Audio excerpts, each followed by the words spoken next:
नमस्कार दोस्तों नेटफ्लिक्स पर पब्लिक डिसऑर्डर नाम का एक नया इटालियन शो हिंदी में रिलीज हुआ है। शो में टोटल 6 एपिसोड हैं। पहला एपिसोड 42 मिनट का है, फाइनल एपिसोड 1 घंटे का है, बाकी के एपिसोड्स 50-50 मिनट के हैं। एंड इस शो के 5 एपिसोड मैंने देख पाए हैं। फाइनल एपिसोड मैंने इस शो का स्किप कर दिया है, जो मुझसे नहीं देखा गया। उसके जो मेन 2 रीजंस हैं वो इस शो के किरदार हैं और कहानी है। पहले मैं आता हूँ प्लॉट पर, जो कि कुछ खास है नहीं, जो यहाँ पर लिखा हुआ है भाई पढ़कर सुनाई देता हूँ, उससे ज़्यादा मैं कुछ भी बता नहीं पाऊंगा। एक प्रदर्शन के दौरान हुए बदकिस्मत हादसे के बाद दंगा नियंत्रण दल के सदस्यों के बीच तनाव बढ़ने लगता है, जो अपने निजी जीवन और काम के बीच संतुलन बनाने के लिए जूझ रहे हैं।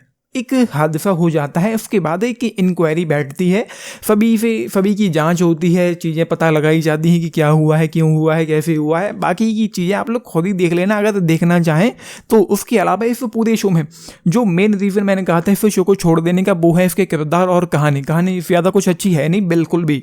और दूसरे जो किरदार हैं वो बिल्कुल भी इंटरेस्टिंग नहीं है, बिल्कुल भी लाइकेबल नहीं है। उन किरदारों में मैं बिल्कुल भी इन्वेस्ट नहीं हो पाया, कनेक्ट नहीं कर पाया। उनके साथ जो चीज़ें अच्छी बुरी हो रही हैं वो दिखाई पड़ती हैं। हर किसी के साथ कुछ ना कुछ निजी समस्याएं लगी हुई हैं, लेकिन उन समस्याओं में हम इन्वेस्ट नहीं हो पाते, उनको हम इस तरीके से देख ही नहीं पाते जैसे कि हमारे साथ भी हो रही हो। हर किसी की जिंदगी झंड है यहाँ पर इस दुनिया के किरदारों में, हर किसी की ही, सभी के अपने अपने कुछ ना कुछ समस्याएं लगी हुई हैं, बस उसी से वो लोग जूझते रहते हैं। एंड 5 एपिसोड मैंने फिर शो के देख लिए, जबकि पहला एपिसोड शुरू करने के कुछ देर बाद से ही मेरे दिमाग में ये थॉट्स आने लगे थे कि मैं गलती कर रहा हूँ, इस शो को देख करके टाइम वेस्ट कर रहा हूँ मैं। एंड पहले से ही एपिसोड खत्म होते होते मुझे ये थॉट आने लगे कि मुझे इस शो को छोड़ देना चाहिए।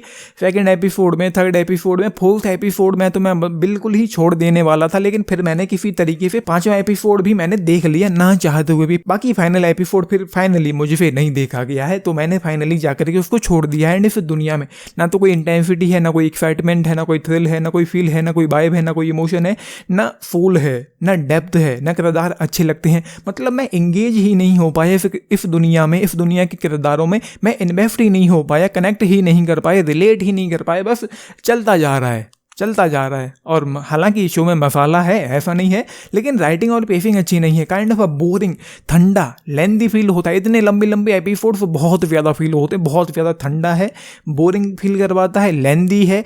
एंड कुछ भी ऐसा नहीं है कि इस दुनिया में हम कनेक्ट कर पाएँ। तो ये सारी चीज़ें हैं। ऊपर से जैसा कि मैंने कहा लेंदी तो है ही है, उसमें कोई शक नहीं है। तो बहुत सारे इशूज इस शो में हैं, लेकिन कुछ चीज़ें ठीक भी थी। जैसे कि जो 5वां एपिसोड मैंने छोड़ दिया है, उस एपिसोड के एंड में जो हुआ वो कुछ हद तक सही था, लेकिन इतना भी ग्रेट नहीं था कि जो 1 घंटा रह गया है इस शो का वो मैं देख डालूँ या वो वर्थ वॉचिंग हो। I will be just 2 stars out of 5 इस शो के लिए। फिलहाल तो ऐसा ज़्यादा कुछ नहीं हुआ है, ना तो कुछ 1-2 किसिंग सीन्स थे, न्यूडिटी वगैरह तो नहीं थी, लेकिन फिर भी आप लोगों के ऊपर है। मैं तो कहूँगा कि छोड़ देना चाहिए, फिर भी आप लोगों की इच्छा है।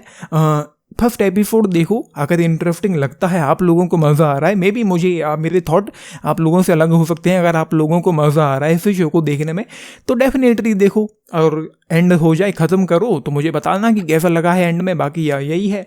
एंड लाइक शेयर सब्सक्राइब भी करना चैनल को, वीडियो को। And this is Nitish signing off, thank you.